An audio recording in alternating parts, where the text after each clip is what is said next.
Só fazendo uma recapitulação, a gente está na parte em que o André Luiz ele foi para um trabalho mediúnico, conduzido ali pelo mentor Alexandre.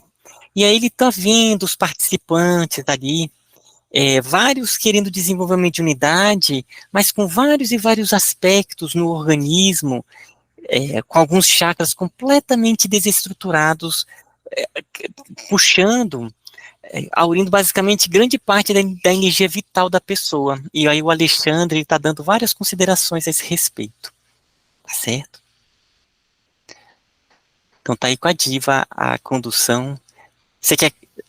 Gente, quem pode ler para mim? É porque eu tô no celular, né? Eu falei, o computador meu deixei no Uber e tô meio enrolada. E eu tô no celular, eu não consigo enxergar nem nada. Quem pode ler? Eu acho que a Sibeli tá por aí também, né? Mariana, quem tá, pode? Eu posso ler. Eita, que legal. Ótimo.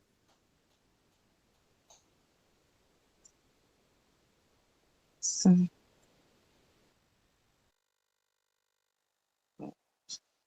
Estou ampliando aqui porque eu estou no celular também. Posso começar? Pode sim.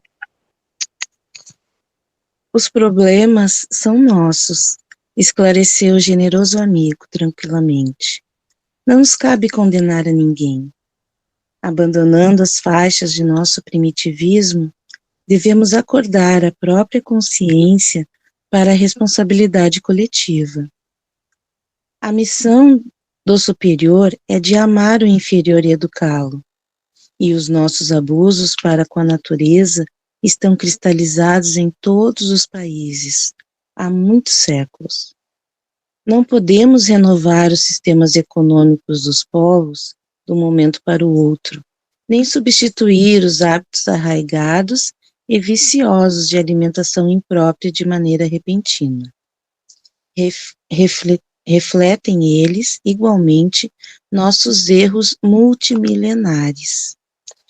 Mas, na qualidade de filhos endividados para com Deus e a natureza, devemos prosseguir no trabalho educativo, acordando os companheiros encarnados mais experientes e esclarecidos para a nova era em que os homens cultivarão o solo da terra por amor e utilizar-se-ão dos animais com espírito de respeito, educação e entendimento. Depois de ligeiro intervalo, o instrutor observou. Semelhante realização é de importância essencial na vida humana, porque sem amor para com os nossos inferiores, não podemos aguardar a proteção dos superiores. Sem respeito para com os outros, não devemos esperar o respeito alheio.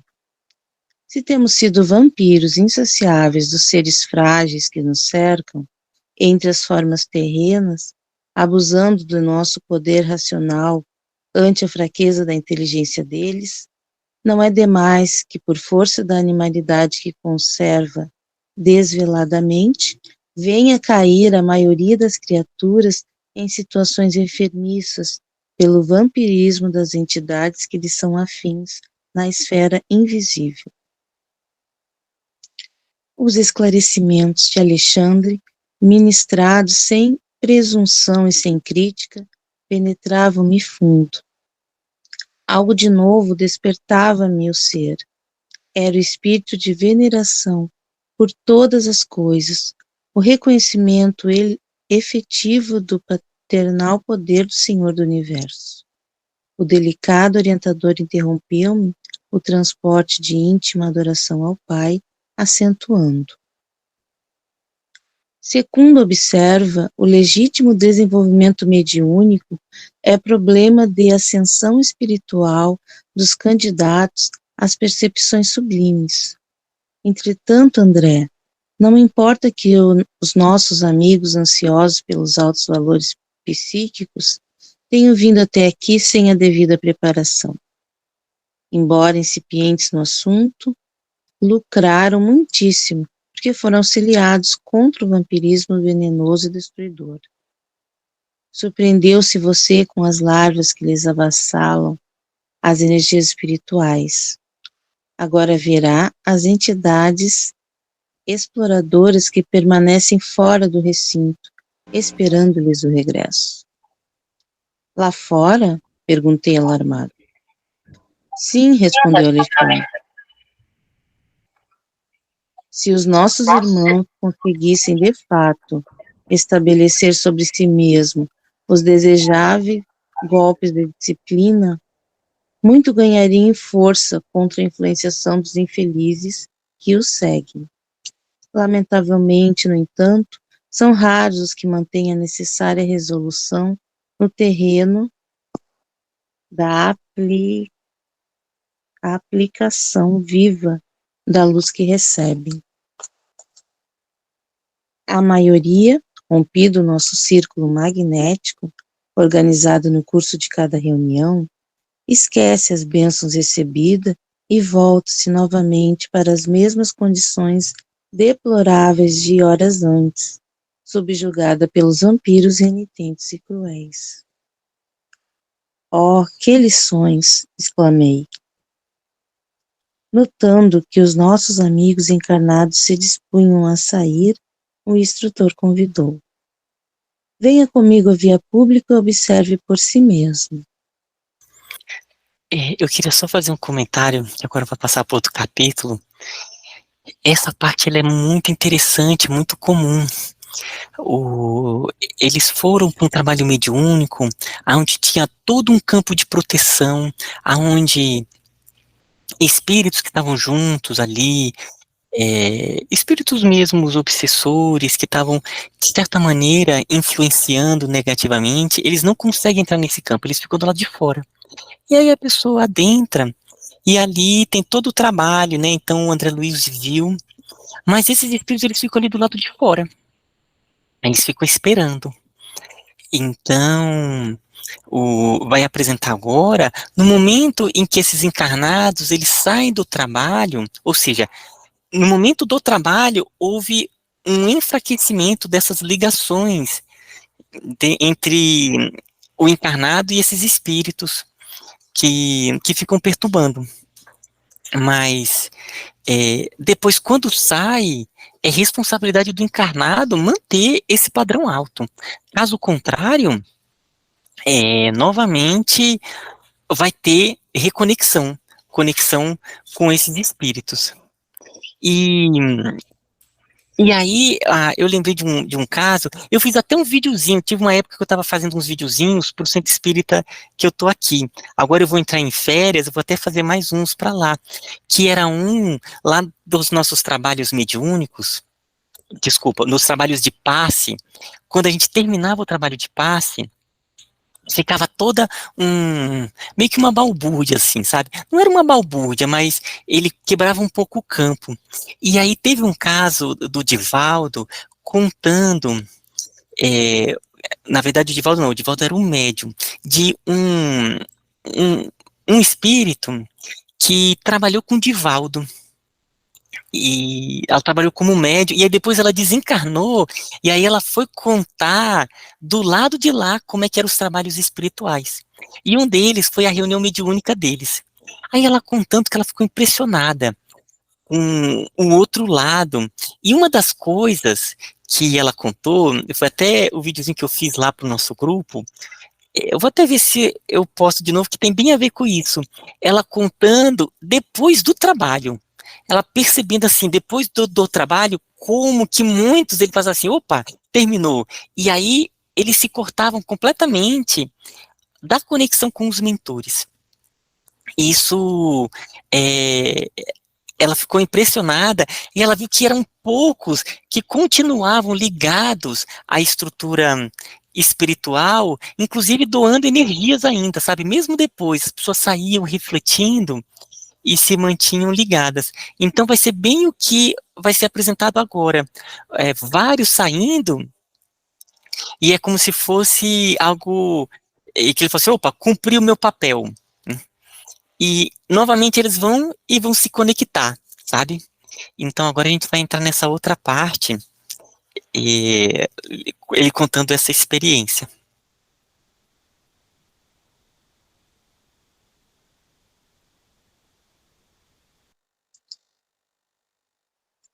Capítulo 5. Influenciação. Notava agora a diferenciação do ambiente. Para nós outros, os desencarnados, a atmosfera interior impregnava-se de elementos balsâmicos regeneradores. Cá fora, porém, o ar pesava.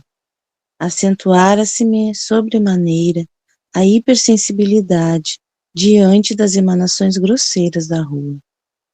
As lâmpadas elétricas semelhavam-se a globos pequeninos de luz muito pobre, isolados em sombra espessa. Aspirando as novas correntes de ar, observava a diferença indefinível.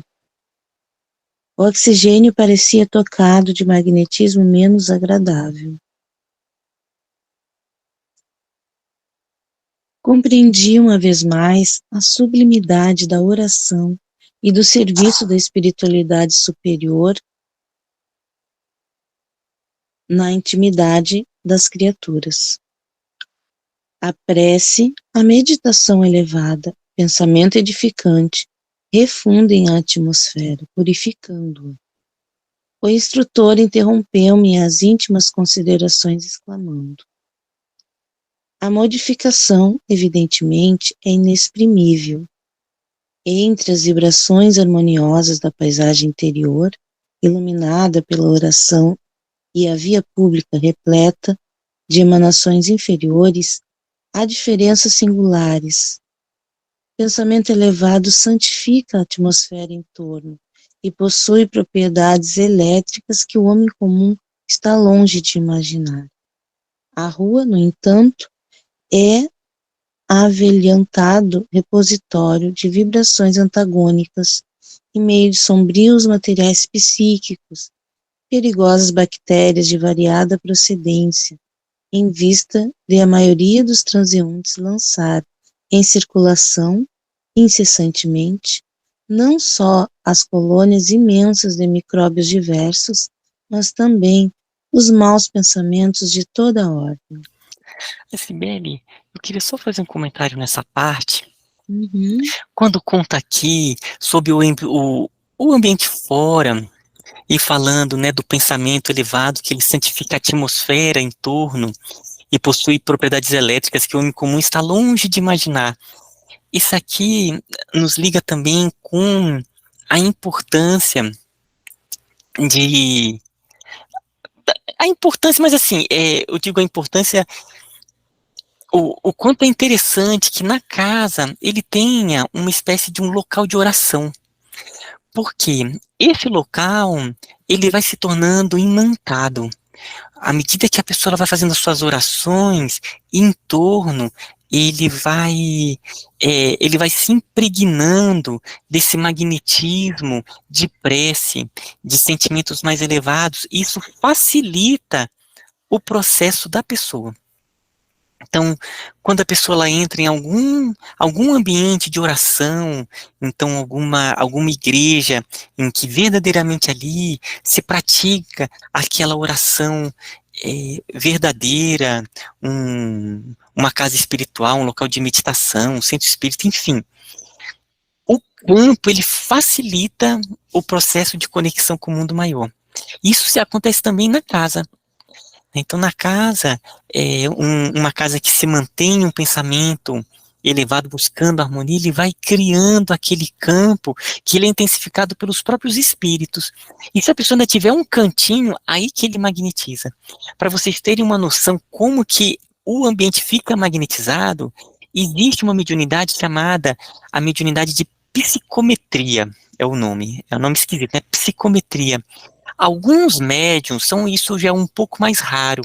Eles têm uma capacidade de pegar um objeto, por exemplo, ele pega um determinado paninho, ele se concentra e ele consegue entrar ali em sintonia com as pessoas e o local onde ele foi usado, né? Por quê? Porque naquele objeto fica impregnada aquela energia e ela serve de ponte, de canal para você chegar naquelas pessoas, naqueles ambientes, sabe? Então, é algo mostrando que os objetos, eles ficam impregnados dessas energias. Então era isso que eu queria falar, assim, sobre esse altarzinho na casa. É um local muito importante, né? Tem pessoas que colocam na sala, um local onde fica uma Bíblia aberta, que toda manhã lê, uns outros criam um altar. Isso é bacana, sabe?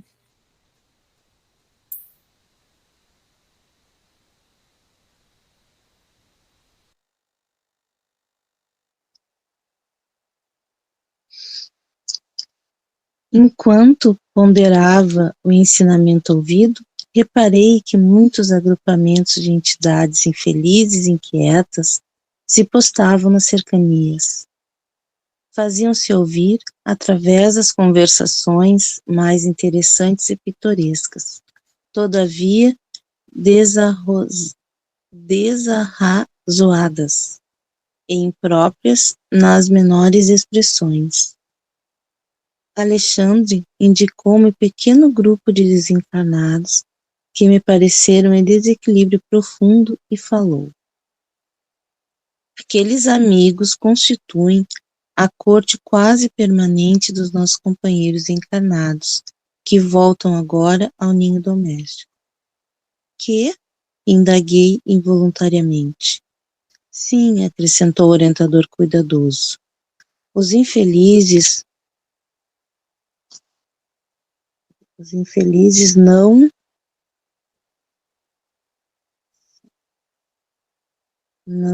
os infelizes não têm permissão para ingressar aqui em sessões especializadas, como a desta noite. Nas reuniões dedicadas à assistência geral podem comparecer. Hoje, entretanto, necessitávamos socorrer os amigos para que o vampirismo de que são vítimas seja atenuado em suas consequências prejudiciais. Impressionou-me a excelência de orientação. Tudo naqueles trabalhos obedecia à ordem pré-estabelecida. Tudo estava calculado, programado e previsto. Agora, prosseguiu Alexandre bem-humorado, repare na saída de nossos colaboradores terrestres. Observe a maneira pela qual voltam instintivamente aos braços das entidades ignorantes que os exploram. Fiquei atento. Dispunham-se todos a deixar o recinto tranquilamente. À porta junto de nós, começaram as despedidas entre eles. Graças a Deus, exclamou uma senhora de maneiras delicadas. Fizemos nossas preces em paz, com imenso proveito.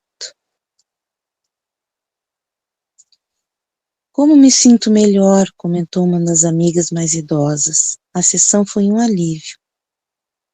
Trazia o espírito sobrecarregado de preocupações, mas agora se sinto-me reconfortada, feliz. Acredito que me retiraram pesadas nuvens do coração. Ouvindo as orações e partilhando as tentativas de desenvolvimento para serviço ao próximo, grande é o socorro que recebemos. Ah, como Jesus é generoso! Um cavalheiro de porte distinto adiantou-se, observando. O espiritismo é o nosso conforto. Os compromissos que temos são muito grandes diante da verdade. E não é sem razão que o Senhor nos colocou nas mãos a lâmpada sublime da fé. Em torno de nossos passos choram os sofredores, desviam-se os ignorantes no extenso caminho do mal. Do céu chegam até nós ferramentas de trabalho. É necessário servir intensamente, transformando-nos em colaboradores fiéis da revelação nova. Exatamente, concordou uma das interlocutoras, comovida com a exortação. Temos grandes obrigações, não devemos perder tempo. A doutrina confortadora dos espíritos é o nosso tesouro de luz e consolação. Ó, meus amigos, como necessitamos trabalhar. Jesus chama-nos ao serviço, é imprescindível atender. Reconhecendo os característicos de gratidão e louvor da palestra, expressei sincera admiração, exaltando a fidelidade dos cooperadores da casa. Demonstravam-se fervorosos na fé, confiantes no futuro e interessados na extensão dos benefícios divinos, considerando as dores e necessidades dos semelhantes. Vendo-me as expressões encomiásticas, Alexandre observou sorrindo. Não se impressione, o problema não é de entusiasmo, e sim de esforço persistente. Não podemos dispensar as soluções vagarosas.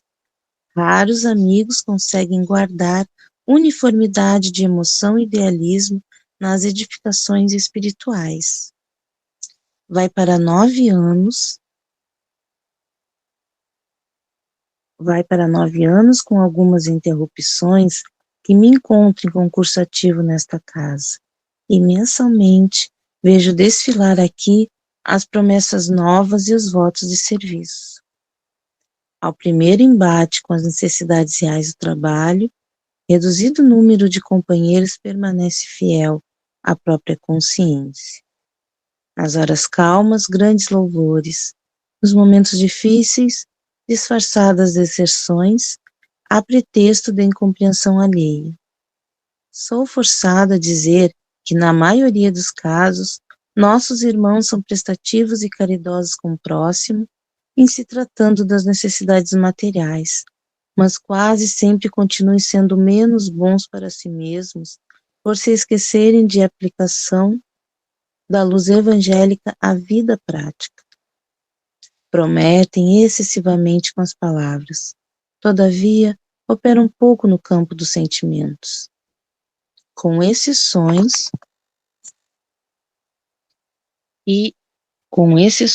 irritam-se ao primeiro contato com a luta mais áspera.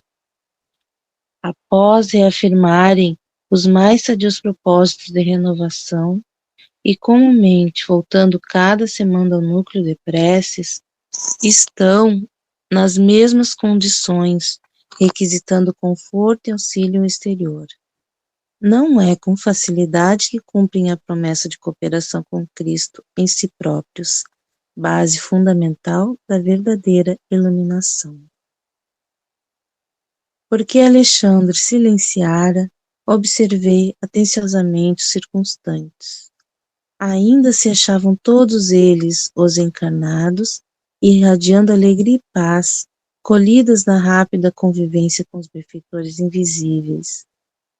Da forma de cada um emanavam raios de espiritualidade surpreendente. Num gesto significativo, o instrutor esclareceu. Eles ainda se encontram sob as irradiações do banho de luz a que submeteram, através do serviço espiritual com a oração. Se conseguisse manter semelhante estado mental, pondo em prática as regras de perfeição que aprenderam, comentam e ensinam, fácil lhe seria atingir positivamente o nível superior da vida. Entretanto, André, como nós, que em outros tempos fomos inexperientes e frágeis, eles agora ainda o são também. Cada hábito menos digno, adquirido pela alma no curso incessante dos séculos, funciona com a entidade viva no universo de sentimentos de cada um de nós, compelindo-nos às regiões perturbadas e oferecendo elementos de ligação com os infelizes que se encontram em nível inferior. Examine os nossos amigos encarnados com bastante atenção. Contemplei-os com interesse. Trocavam gentilmente as últimas saudações da noite, demonstrando luminosa felicidade. Acompanhemos o grupo onde se encontra o nosso irmão mais fortemente atacado pelas inquietações do sexo, exclamou o orientador, proporcionando-me valiosa experiência. Pode, terminando o parágrafo, pode, porque já deu a hora para irradiação, tá, Sibeli? Certo. concluir. Certo. E eu queria então, só falar só uma coisinha aqui, como essa parte é para cada um de nós, né, olharmos no nosso íntimo, porque é quase que é semelhante, assim, é um grupo, quando ele termina naquela irradiação, e aí agora eles vão ver o momento posterior. Então, cada falha de cada pessoa, né, cada um tem os seus, que a gente chama dos tendões de Aquiles, cada um de nós, né, temos os nossos tendões de Aquiles, e estamos no processo aí de trabalhar.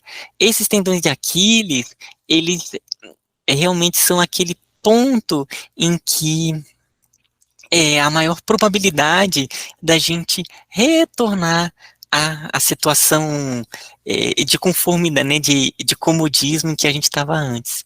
Mas aí vai ficar para cenas do próximo capítulo, né?